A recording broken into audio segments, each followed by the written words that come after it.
jeans. That's a fact, Jack. Raphael is cool, but rude. Give me a break. Michelangelo is a party dude. Hey, Kool-Aid! Oh yeah, here comes Kool-Aid. Here comes Kool-Aid. I'm gonna save the day. But the biggest gig I ever got was doing a thing called the Crocodile Rock. While the other kids were rocking down the clock, we were hopping and bobbing to the Crocodile Rock. Hey, welcome back to ShallowCast. I am the mighty Nathan Soros. And I am, of course, the impeccable Xander Grimm. It's been a few weeks since we recorded our last episode, and my cheese snacks are still missing, goddammit!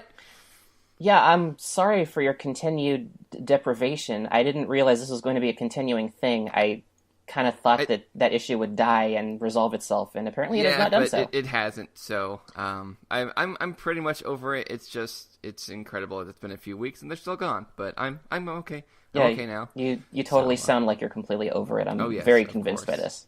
Yes. So what's going on, man? It's, like I said, it's been a few weeks, and we had Christmas and we had New Year's in the interim. So what have you been up to? A lot of the same old stuff. I've been working. I showed my roommate riff tracks a while ago, and she is enjoying those immensely. She'd never seen riff tracks or anything like that? She'd seen bits and pieces, but I found ones that would be relevant to her interests specifically, like, Star Wars and Harry Potter. And she was rolling, like literally rolling, because my bed is very low to the ground. She was rolling around on the floor, laughing. And we watched a couple of the Riff Track shorts, which are on Hulu, and I think one of them is going away as of the 12th, and I don't know if that's true for all of them, but I saw a thing on Hulu that said expires in one day, so I hope that is not the case, as I really like all the shorts that are up there, and I really think people should go check them out, because Riff Tracks is amazing. They have a lot of fun with those shorts, yeah. Oh, they really do. So that's all I've been doing. We went to an art museum a couple days ago, and they had a really cool exhibit on samurai armor and culture and stuff. Okay. That was fun. Oh, awesome. Yeah, so, broadening my horizons, enjoying wide arrays of comedy, that kind of thing. Being classy in general is how I've been spending my time. Right, as you are, yes, of course. Yeah, of course. But yeah, I've been pretty much doing more of the same as well.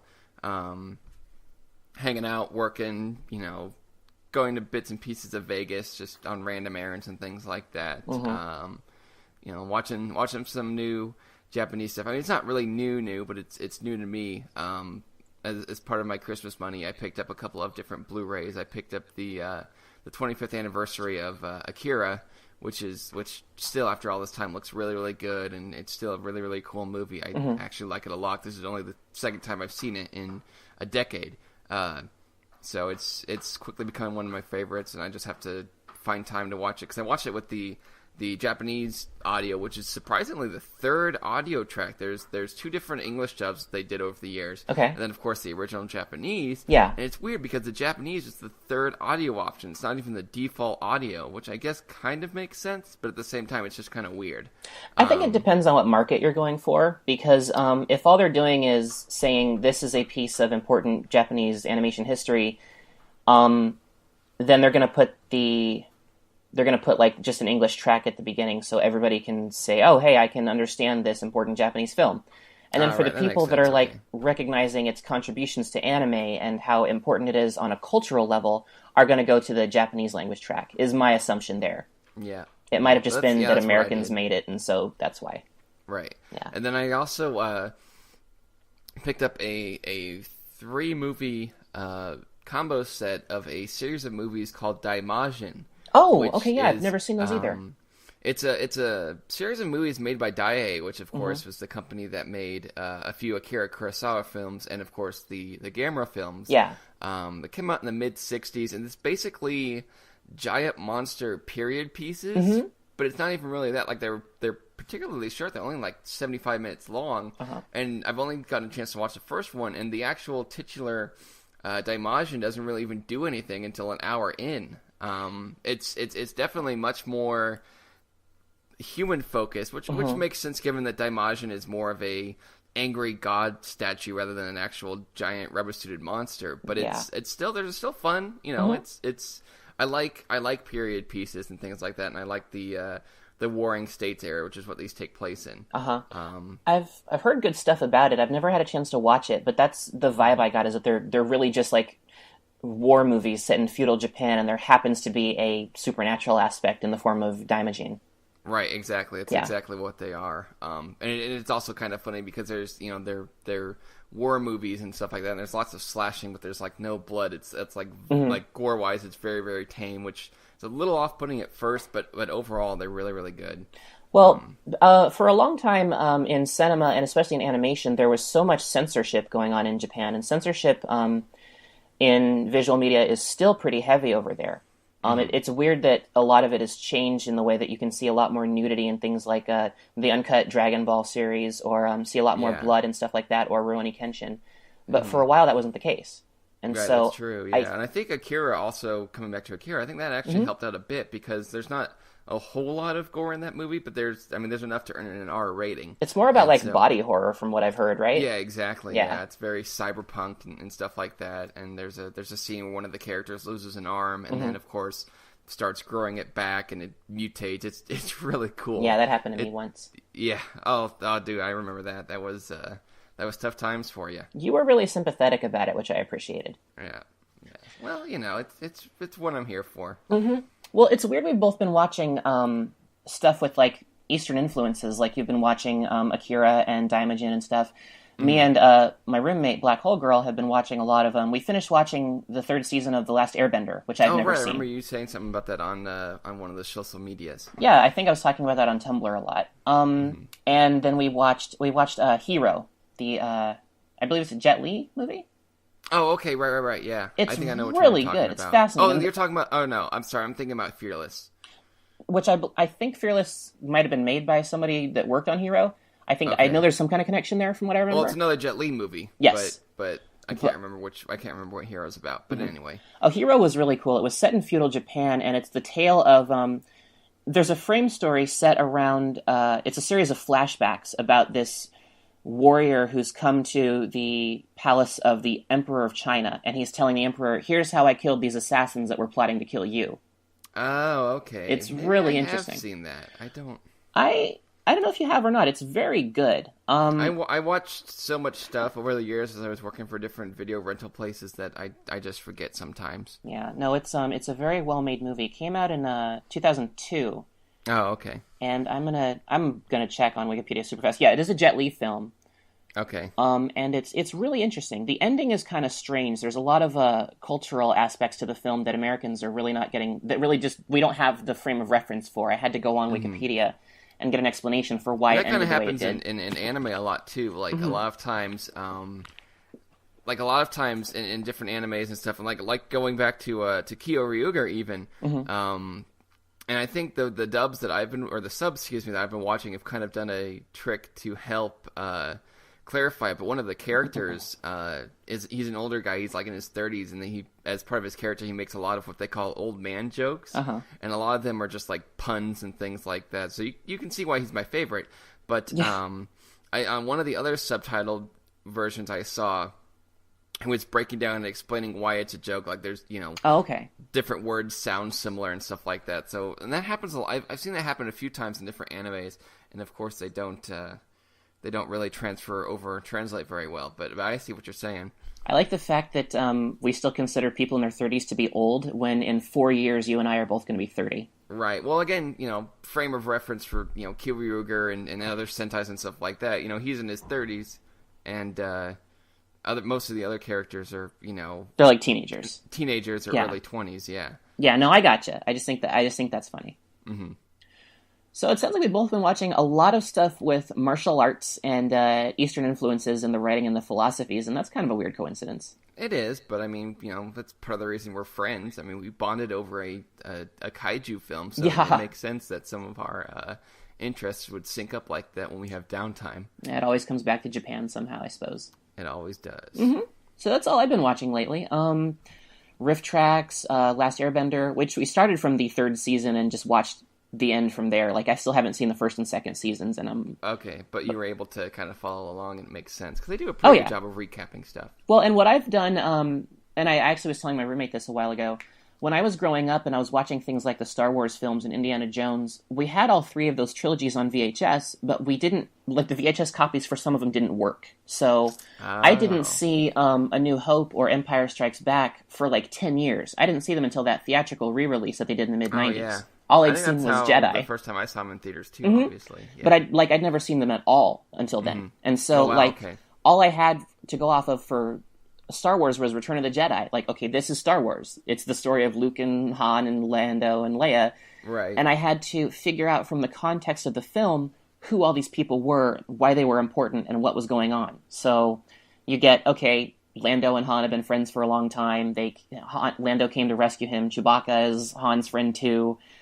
Luke is training with this little puppet guy who is important to the story somehow, and Darth Vader is his father, and that's a big deal.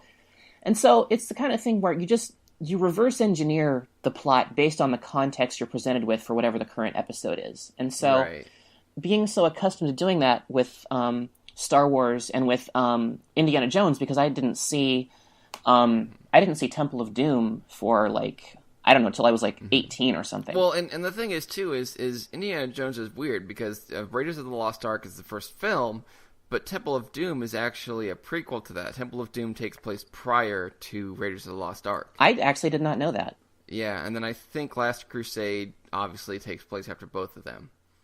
And then Kingdom of the Crystal Skull after that, yada, yada, yada. But yeah, Temple of Doom is the second film in the franchise, but it's actually a prequel.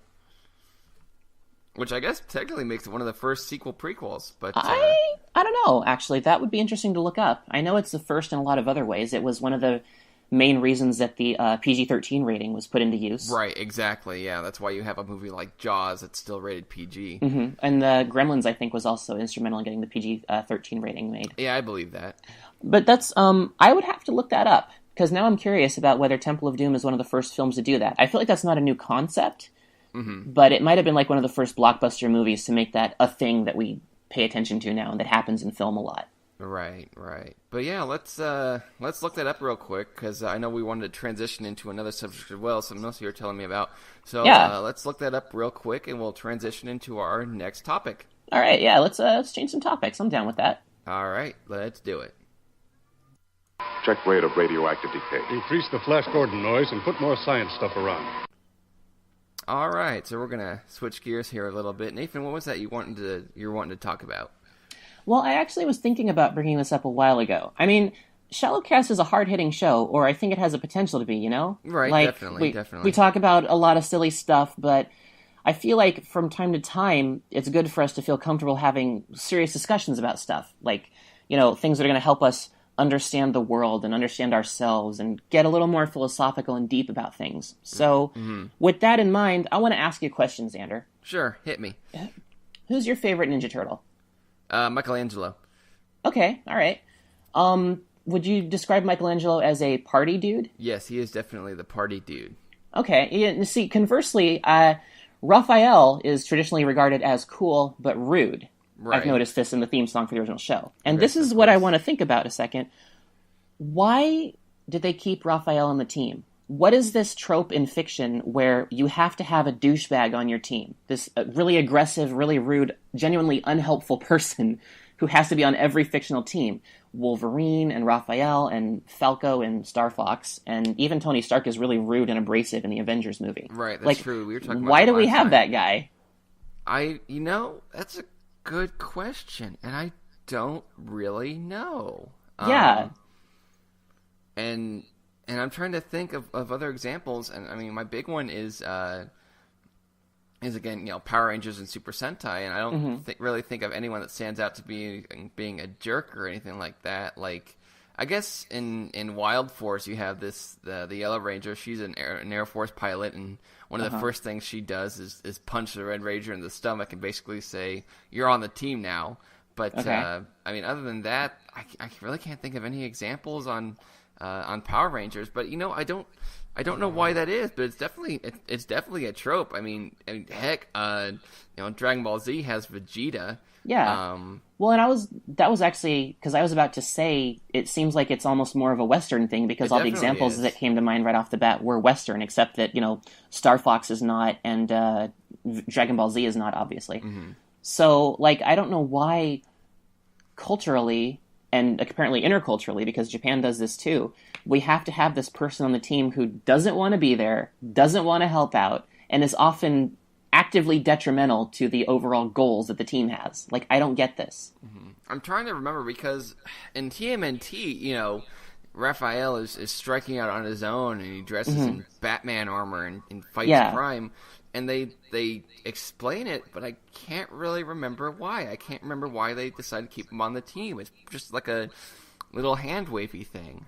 Well, I mean, I guess with Ninja Turtles, you can almost be a little more accepting of it, because there's literally only the 4 of them against the entire world, and he's their brother. Mm-hmm. And at the end of the day, Ninja Turtles was conceived as a parody series anyway. Daredevil, anyway. It's not supposed to be taken that seriously. Yeah, but still, I mean, they're mutant turtles fighting a walking cheese grater. But anyway. Yeah, but then you get stuff like Star Fox, where this is literally a team of mercenaries. Like, you could kick Falco out of the team because he's just causing trouble all the time, and hire any number of other people. That's why exactly. there's a DS game where Falco is not on the team, and Crystal took his place. And I think I think in a GameCube game they do that too. It was like, I think it was, I can't remember what it's called. Star Fox Adventure or something, maybe? Nah, Star Fox Adventures was the one where they're on the dinosaur planet. Oh, okay. This was Star Fox Armada. Was kind of the return to form for the Star Fox franchise, where they put everybody back in the ships again. And that was one, I believe, where Falco is gone for like half the game. Like, everyone's like, oh, Falco's not on the team anymore. And it's just Fox and Slippy and Peppy and Crystal and a couple other side characters they invented. And Falco makes a couple cameos, and I think he shows up at the end. But he's not in it a whole lot. Roll? Actually, they do reference that. I believe Peppy mentions it again, but he doesn't say it the same way. And he's, like, getting older, so his voice actor's a lot more mellow and laid back about it. It's not as much fun. It's like, do a barrel roll, whatever. I don't know. Damn kids, get off my line. Yeah, these very perfunctory references they had to put in just to cater to the nostalgic Star Fox 64 fan, I guess. Right. But, like, I mean, Wolverine does this, too, where he'll quit the X-Men and he'll run off on his own for a while. He freaking defaces Cyclops' car in one episode. I never feel bad for Cyclops, though. Cyclops is a douchebag. Yeah, well, yeah, that's true. One point, I was watching one of the internet reviewers that I watch. He was doing a top 25 giant robots, and one of his runners-up was the Sentinels, and the reason they were runner-up was because there's that scene in the first episode where Cyclops blasts the head off, and he goes, any giant robot that makes Scott Summers look like a badass doesn't deserve to be on this list. Ouch. That's a valid point, though. Yeah. I'll allow that one. Yeah. I really like Cyclops' design in the animated series, and part of that might be nostalgia goggles, but overall, he's not a great character. Well, I feel like this is the thing I'm trying to think about, because actually the X-Men animated series is one of the things I wanted to bring up, because I was thinking about maybe this, jerky, rude guy is just supposed to balance the team out and be a more realistic, grounding character to be snarky and call the audience's attention to stuff. Right. But in the X-Men the Animated Series, we already have that. That's Jubilee's job. She's the kid who doesn't really have that much control over her powers, and she's the one that's questioning everything, so that the characters have a reason to provide exposition. Mm-hmm. And so it makes even less sense if the douchebag is not the guy that's there to break the fourth wall and say, let's explain this to the audience. I'm going to call attention to it so that somebody can answer the question the audience is going to ask. Right. Yeah. And the other thing is, too, is Wolverine. I mean, with Wolverine, I think also part of the reason why he's allowed on the team is they always seem to allow him to operate with a fair amount of autonomy. But again, whenever he's working with the team, he always seems kind of distant and douchebaggery, and it's just like, oh, why are you even here, dude? Yeah, you don't want to be here. Why do you keep showing up, and why do we keep inviting you? That's what I don't understand. It's just, I don't know. And I was thinking about it because I was on the Ninja Turtles wiki, and then I started thinking about Wolverine and Falco and Vegeta. And it's really strange because you don't even, like with Vegeta, there's a whole subplot of him developing respect for the main characters and actually caring about them a little bit. Yeah. But Wolverine doesn't have that. He doesn't have that respect for anybody. Well, he kind of does for Jubilee. I think. Yeah, he does with Jubilee. He has a very big brother relationship with her. He gets along really well with Storm. But then there's people on the team he just doesn't seem to care about at all and isn't ever nice to. And it's really baffling to me that Professor Xavier is going to be like, well, okay, we're going to have this really aggressive, hostile, unfriendly, unhelpful person on our team, so have fun, you guys. So we need someone that actually can't die for once. I guess. But yeah, no, it's... I mean, and that's the thing, too, that kind of reminds me is basically one of the big defining moments in comics is during a fight with Magneto, he rips off Wolverine's adamantium, and Professor X is so disgusted by this, he basically mind wipes Magneto. Okay. But again, it's like, this guy's a douchebag, why do you care? But at the same time, it's like, well, maybe it's just I don't know. Well, I mean, I would be pretty freaked out if somebody ripped your skeleton out of you in front of me. I'd be a little weirded out by that, too. It's not his actual skeleton. Adamantium is simply coating Wolverine's skeleton, so he still has all of his bones and everything. Oh, but still, okay. It's still a very, very traumatic experience for him. It basically leaves him next to useless, because part of the reason why Wolverine is so powerful is because he's, basically a walking, indestructible tank. Yeah. But still, it is kind of weird that it affects Xavier that much. Mm-hmm.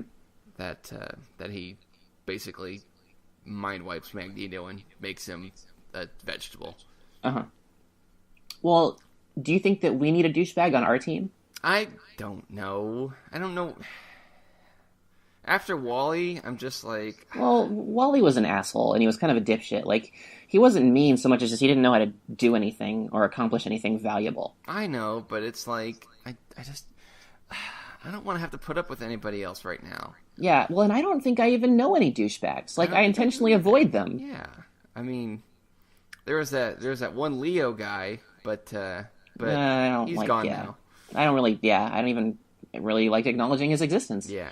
But that's the thing, like, we're actual human beings, and we don't want to be around douchebags. No. So these characters that are glorified and exaggerated and potentially role models for human beings, why do they? Because we don't. Why would we want to emulate that behavior? Why do we want this asshole in our lives? I don't know. I have no answer for you. It's a weird trope, and it's one I'm definitely going to kind of start to analyze a little bit more, because it's definitely an interesting trope, but I don't have a straight answer for you. I don't know. I guess I'm mainly being rhetorical with it, because I can't come up with a good answer either. Nope. I guess I don't know. Maybe we'll have the answer someday. I like to think so. There's so many teams and things that are, they're totally harmonious. The Muppets don't have a douchebag that's mean to everybody. Well, they don't necessarily, but what about the old guys in the balcony? Well, Statler and Waldorf are meant to be, they're audience members, they're hecklers, they're not part of the group. Okay, I see what you're saying. Yeah. You're talking about the actual performing group known as the Muppets. I see what you're saying here. Yeah, okay. And like in Lord of the Rings, the Fellowship doesn't have a jerk, they don't have a douchebag. Han Solo doesn't even qualify as one. Yeah. He's kind of sarcastic, but he's a genuinely helpful and caring person most of the time. He's a little scruffy, but other than that, he's all right. Yeah, he is pretty scruffy looking. Yeah. I don't know. Like, Beast Wars had Dinobot, but... But even then, Dinobot was like a noble, honor-driven warrior. Yeah, he was just rude. Like, he wasn't mean, and he didn't sabotage the team. He was just kind of abrasive because he was in an unfamiliar situation. Mm-hmm. I can't think of anyone. I cannot think of any other, direct douchebag characters on hero teams. Like, every time I try and think of something, it's like, oh, no, wait, he's a bad guy. That makes sense. Well, in Justice League, in the animated stuff, Batman fills that role a lot. Like, he's very much, I don't want to help anybody but myself, and I don't want to get involved with you guys. I don't want to care about you guys. I'm going to handle the situation on my own. I'm Batman. Mm-hmm. And it's like, dude, slow your roll for 5 minutes. In the comics a lot too. There's a few comic, and of course it depends on who's writing it. Mm-hmm. But there's a few Justice League one shots and Elseworlds and things like that where basically Batman helps save the day, and it's just like, okay, but yeah. Yeah, I mean, it's weird. The Animorphs books of all things actually kind of deconstruct that, because they induct what's his name, David, into their group. And then when he turns out to be like this dangerous, unstable, loose cannon, they actually get rid of him. They kick him off the team and have to permanently shut him down, not to say anything spoilery about what happens to him. It's a 15-year-old book series, dude. Well, yeah, but what if people want to read it because we mentioned it? Oh, because we're that influential, apparently. Dude, how awesome was Eric? Eric was pretty rad. I like Eric. He was a good character. Wasn't he named after like a contest winner or something? I think so. Yeah. I think he was. Mm-hmm. Have I told that Animorphs story before? You have not told it on ShallowCast. If you want to go ahead and do that, that's cool. Well, basically, back during the early days of the internet, when I was reading Animorphs, the author of the books, K.A. Applegate, had a very basic website. We could submit questions and things like that. And I submitted my idea for a novel in which it's narrated by Tobias, who's my favorite character. They have to, for some reason, acquire axes and a light form and use that to trick the Yeerks. And a few months later, that exact premise was published as a novel. And it still blows my mind to this day because I don't know how much influence I actually had on it. It's really hard to gauge just because, there's only, There's only like 8 stories you can tell. There's not that many different stories in existence, and ideas never exist in a vacuum. I've been able to predict the plots of movies I've watching when it's like the Star Trek reboot. I didn't watch any Star Trek before that at all. And when Kirk gets stranded on that ice planet, I watched this with my fiance at the time, and she's all worried in the theater. I'm like, why are you worried about? He's going to be fine. Spock's going to show up in like 5 minutes to give him some advice, because there's that shot in the trailer where he's talking to him in a cave. Yeah. And she's like, well, how's he going to get off the planet? Spock's ship is too small. I'm like, well, probably they're going to introduce Scotty on the planet because he hasn't shown up in the movie yet. And those things happen in like the 5 minutes after we had that conversation. So my point with that is like, there are no new stories. I mean, we can repackage them and get as clever as we want to with them. But at their core, we're retelling the same, I can't remember how many it is, like the same 5 basic stories or whatever. Right, exactly. But yeah, that's how I am too, because I watched so many movies when working for video rental places that I can pretty much call a plot as I see it. And it's even like starting to happen. Like Leah and I have been watching SVU, and like I'm starting to notice, oh, that character was introduced and briefly explained in a slightly longer amount of time. They did it. Yep. Yeah. Yeah, and it's almost like when you get to Scott a certain... Bakula's in this episode. Yeah, he's the bad guy. Yeah, basically. And TV writing is really bad about this, and especially in the earlier seasons of Lost, whenever an episode centered around a character and you got the big reveal about their secret, like who they shot with the gun that they had in their suitcase, or how their father died or whatever, that was the episode where that character was killed off because they got all their closure and then they were done with the show. But I actually, even animation does this, because when you get to a certain age and you notice, a lot of animation, it's just the cells moving against matte paintings. Right. And you start to pick out this rung of the ladder is actually drawn in and the others are not. So that rung is going to snap when a character steps on it, and then it does. It's stuff like that. And now I think we've ruined animated movies for somebody who never thought to look for that before. I'm going to start looking at that, because that's actually pretty funny. You'll actually, I want to say the first time I saw that was in like The Rescuers or Peter Pan or something. Oh, okay, yeah. So something where everything is actually hand-drawn, so it makes sense to stick out. But then when you have like newer computer age stuff, then it's not going to be as obvious. It's really, like in a Pixar film or something, it's impossible to pick out because everything is already a CGI construction. Right. But in old classic Disney animation, it's really easy to spot. That's actually pretty funny. I want to say Little Mermaid might have been the first time, actually, because the shark busting through that porthole in Sunken Ship at the beginning, the ship around him is not animated, but the part that he punches through is. I'll have to go back and watch that, because I know that movie now. Yeah, you will notice that really early on. Any of Ariel's interaction with the with like her purse hanging on bits of wood in the ship and stuff, there's all kinds of places where you can spot that. That's really funny. That's really, really funny. So now that we've successfully deconstructed the trope of the douchebag, and we've talked about movies and TV and animation spoiling themselves for us without us knowing it, I am going to email you the 45 applications I have to cast a douchebag on the show, and now we're going to on to another topic. All right, let's do it. Check rate of radioactive decay. Increase the Flash Gordon noise and put more science stuff around. Took a little bit of downtime because Nathan had to show me this commercial that he saw on TV the other day, and now I don't know. Why did you show me that? Why did you have to? Well, why did you have to draw my attention to that? I thought like it would be funny and we could joke about this weird commercial, and I didn't realize you were going to start crying and be afraid. It's Mr. and Mrs. Potato Head eating potato chips. Yeah, like, don't you think that's weird? They are eating their kin. Yeah. That is, like, the definition of cannibalism. Well, like, and he's, like, not even just eating them, he's, like, actively selling them to you. He's like, you need to buy these. You humans need to be eating my brethren, too. Like, I thought that was funny. I thought that was weird. I didn't know you were gonna hide under your bed. No, I'm not coming out anymore. Xander, I'm amazed I could get my mic down here. There's not a lot of room under your bed with all those weird magazines I don't want to know about. Like, I'm amazed you can even fit under there, honestly, dude. I'm very, very compact and flexible. So I've learned. Dude, we got a whole show to do. You can't hide under there forever.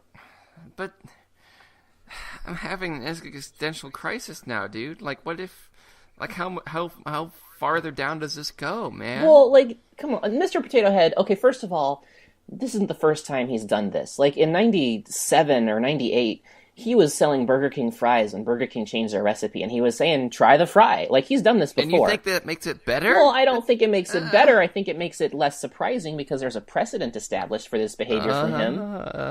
And, I mean, like, other food guys do this too, man. Wait, what? Well, I mean, like, okay, there's the California raisins. There's Mr. Peanut. He's selling peanuts. That's all he sells are peanuts, and well, he sells cashews and stuff too.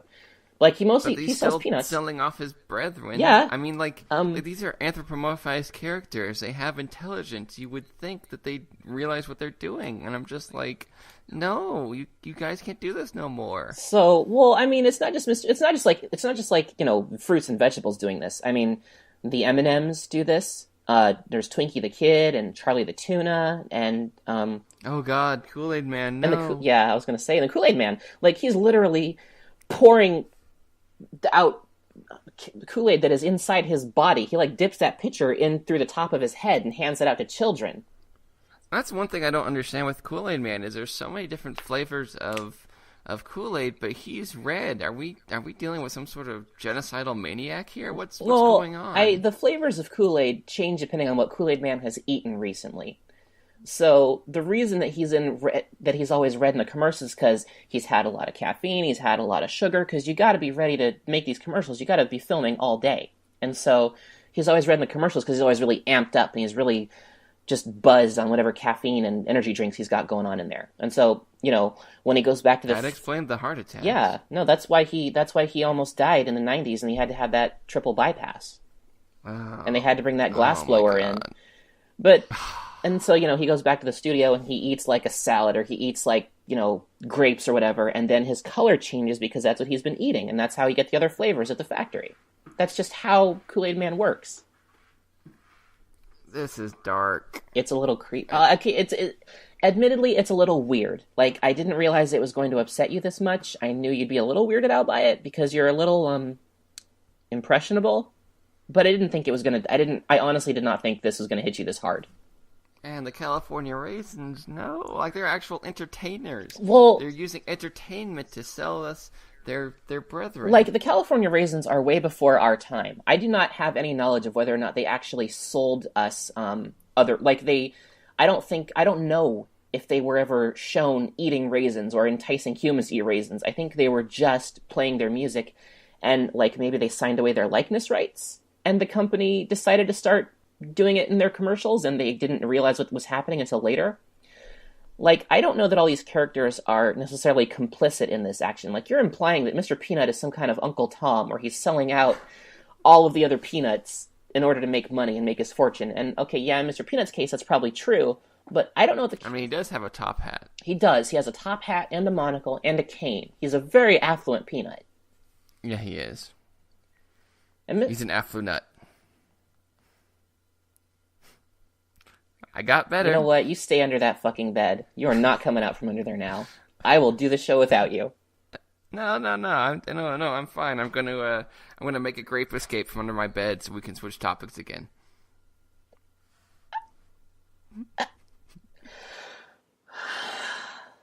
God damn it, Xander. Check rate of radioactive decay. Increase the Flash Gordon noise and put more science stuff around. Hey, Xander. Hey, what's up, man? So we're back again after that. After my grape escape. Yeah, we're back again, and about time too. And this time, Xander, I'm in the mood to ask you a question about, like, you were gone for like a week or something. I was gone for just about a week. Right after Christmas. Yeah, Leah and I went back to the ancestral homeland of Iowa, where I'm originally from. It's not her ancestral homeland. That's overseas. But I'm from Iowa, and we took a trip there to visit with family and celebrate my great grandmother's 95th birthday. Cool. And that was a lot of fun. We got to hang out with my some of my mom's family for a few days, and of course we had the big party on a Sunday, and it was just about the entire paternal broods. A lot of my uncles and aunts and cousins were all there, so Leah got to meet a lot of new people. That's pretty cool. And it wasn't until I got home that I realized that she was the only non-white person there, but, it happens sometimes. Wait. Oh, Leah, yeah. Yeah. No, that's awkward for me, like, when I've had to do visits with other people's families and stuff, and it's like, this is a bunch of affluent white people, and I'm going to either be offended or say something that confuses and frightens them. I've been in that situation a lot. What did you say, $5 bill? It's never been that bad, thankfully. But it's stuff like, I don't understand why this joke I'm telling is offending your friend. It's like, because it's racist and it's depressing, and I am sad now. Well, see, because that joke stopped being funny 50 years ago. Yeah, it wasn't funny back when it was being told on a plantation. It's not funny now. Well, see, I don't have the luxury of visiting my family anymore for a number of reasons. One of them is that I'm not allowed back in the San Diego Zoo. As you know, I grew up I'm not either, but that's an unrelated story. Yeah, no, that's how we met, actually. And I'm really glad they didn't press charges when they found you in the elephant exhibit. Because, frankly, I would have. But the city of San Diego is a lot more lenient about stuff like that than anyone else would expect, I think. I just wanted to see what they kept in their trunks. That is not... Okay, but what you were putting in their trunks, try and find that out, is really not okay. That's the only... I want you to take that lesson away from this, Xander. I really do. We both know I learned nothing ever. This has been well established. But no, I grew up in the crocodile pit at the San Diego Zoo, as I think everybody knows at this point. I've posted my baby pictures plenty of times on Tumblr and on Twitter.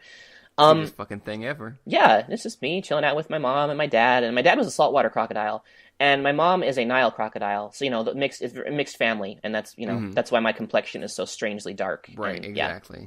Yeah. But that means that I can't go back for family visits a lot of the time. My family is really spread out across the country, across various countries at this point.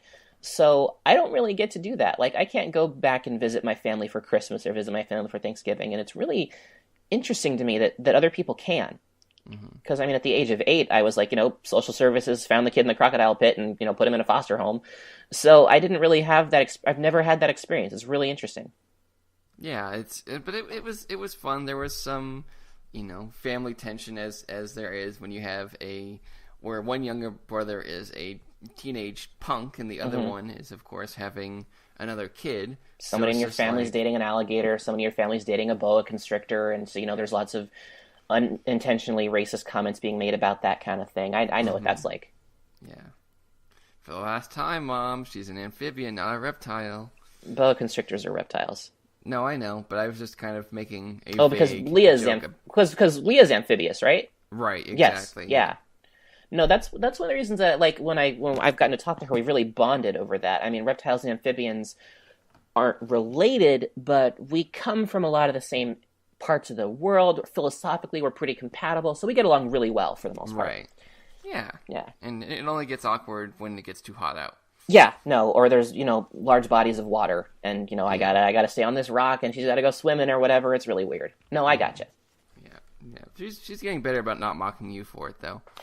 Yeah, the compassion thing. Well, and I mean, part of it is the fact that I can just stay out in the sun and she cannot do that or she will dry up and die. So, like, I can still kind of be like, hey, I'm chilling out on this rock and you got to go back in this puddle. So I can kind of hold my own in that situation. Right. Yeah, exactly.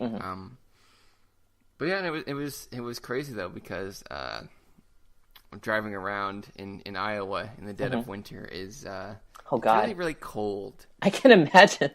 And on the way back before we left on that Monday, it started snowing, and I haven't driven in snow in 6 years, so I was it's like, oh, this is a little terrifying. Well, I mean, clearly you survived, and I'm glad for that. Yeah.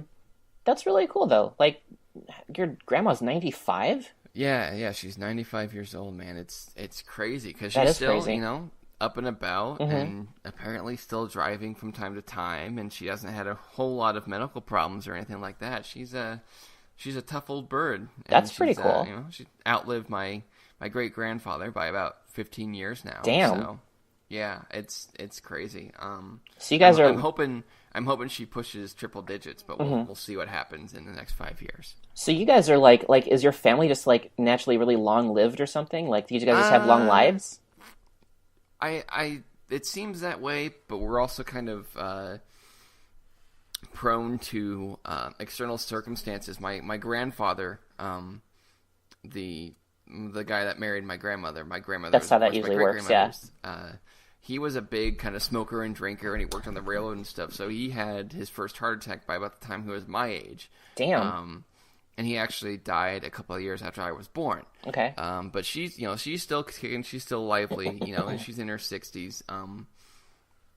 But yeah, I mean, overall we seem to be fairly long lived. But we'll see what happens. I'm trying to remember. I know my maternal great grandparents were both fairly old when they passed, but I can't remember the exact ages. But we'll see how much of that I pick up. Yeah. Because I'm not much of a drinker or a smoker or anything like that. I just have a couple of vices, mostly junk food. Yeah. And that, I mean, Then, depending on what you eat, doesn't necessarily always affect you that much. So, we'll see what happens over the next few years. Yeah, I'm hoping that this natural longevity that your family apparently has is going to counteract your natural stupidity, and it'll keep you alive for a while. So I've still got you around to hang out with. That's basically Darwinism at work. So we'll see what happens. Oh yeah, huh? Cool. No, that's I want to say I think my great grandmother on my mom's side of the family is still alive. I believe that she is, and both of my grandparents on my dad's side and my mom's side are still around. But they're all in their 70s. Like I don't have 95-year-old relatives. I don't think, except possibly my great grandmom. Yeah, but yeah, it's great. I've never really talked to her about growing up during the Depression and World War II and all that stuff. I'm not really sure how much of it she remembers, but it would definitely be interesting to get her take, because I mean, there's a lot of stuff that she's been through. No, I can imagine. I would have loved to talk to my great granddad about stuff like that, but and I mean, he died at like 20 or something. Holy cow! Really? Well, yeah. I mean, he was shot by poachers. Check rate of radioactive decay. Increase the Flash Gordon noise and put more science stuff around. And we're back. Yes, we are. Xander, what did we learn today? Well, we've learned that food mascots are perfectly content with selling off their own kin as food sustenance for us humans. Yeah. We learned that a lot of famous groups of fictional characters need to have a better screening and hiring process because we keep getting douchebags on the teams. Yeah, they really... I mean, just getting a job in normal life is a pain in the ass. You'd think for saving the world, it would be a little bit more discerning, a little a little more picky about their candidates. I agree. Actually, you and I were both looking at TV tropes to see more examples of the asshole on the team. Right. Exactly. And I did forget to mention Sawyer from Lost, despite the fact that I mentioned Lost in that same segment. Hey, it happens, dude. Sometimes when we're thinking about the stuff in general, we forget minor details. Yeah, no, it's normal for those to slip once in a while. It's just weird that I was thinking about Lost specifically, and then I totally forgot to mention it on the show. I think that's funny. I did look up the first film to have a prequel. Oh, okay. The earliest film I can find as listed being a prequel is called Another Part of the Forest. It's a 1948 movie that was a prequel to a film made in 41 called The Little Foxes. So it does kind of put that in that sequel prequel situation. Well, because they're both based on plays, and The Little Foxes is a prequel to the original. Sorry, Another Part of the Forest is a prequel to The Little Foxes. So the films are technically a first film and a prequel.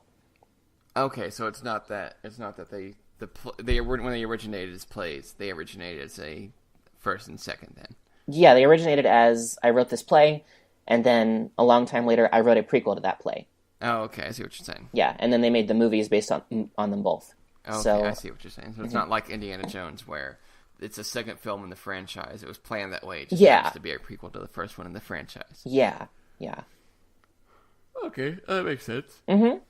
Yeah, I don't know. That's the earliest thing I could find. I mean, 48 that's a long time ago. It is a long time ago. It's longer ago than you and I remember.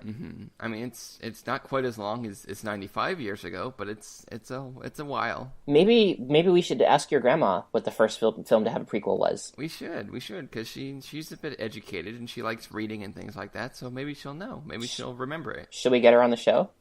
Yeah, we can try. Well, because I mean, if we're not getting douchebags on the show, we could get grandmas, or we could get. I mean, my roommate's going to be on the show eventually. We could get other people to be on the show. Yeah, we can. Yeah, we have that one episode that we never released that Emmy is supposed to be in, and we'll have to do another one because I still want her to be in the show. Yep, and one of the cats is trying to transform, so I might have to go tend to that. I'm hearing some weird coughing noises. Yeah. Thanks for listening to ShallowCast. I have been Nathan Soros. And I've been Xander Grimm. We will probably continue to be these people for a while. Oh yeah. I don't plan on having a regeneration anytime soon. Well, thank God, because those happen fast these days. Yeah, they do. Yeah. I can be found on Tumblr at nathansoros.tumblr.com. I can be found on Twitter at nathansoros. I don't think I have a Google Plus, and I don't really want my Facebook to be a publicly accessible thing. So, no. Yeah. We should make like fan Facebooks for the fans. We have the ShallowCast Facebook page, which is facebook.com. Is it? I'm going to double check actually. Yeah. It is facebook.com/ShallowCast. We have the Tumblr at, I believe it's just, let me double check real fast. It's shallow37.tumblr.com. Yep, because that's technically the name of the production company that we're running. But this is our only production so far. But so far, I'm that's sure one of my New Year's resolutions is to get another Shallow 37 production in the works. That's a good resolution to have. Yeah, my resolution is to punch you more, because you've been getting lippy, and I'm getting a little sick of it. Okay. I'm not gonna fight that, but I can be found on tumblr.com. It's under the Xander Grimm Show, but I don't have a Xander Grimm Show. I just have this show, which you are the show. Your life is the show. I am the show. Yeah, my life is the show. My life is a Xander Grimm show. That's my secret, Captain. I am the show. That's how that line works, right? Yes, it is. It's exactly how that line works. Awesome. In reality, though, Tony Stark is the show. Anyway, I guess it kind of is. My Twitter is, of course, twitter.com/XanderGrimm. And I can also be found on the ShallowCast Facebook page. Yeah. Actually, I think you have admin privileges on there, too. Yes, I do. I'm pretty sure. So, I help make the rules. Oh, that's right. That's why you had that. Oh, is that your cat? Yeah, he's trying to achieve his second form or something. It sounded like a cough. Okay, go pull whatever is. to that. So yeah, I'll see you guys later. Go prevent your cat from choking. I'll talk to you later, buddy. All right. Bye.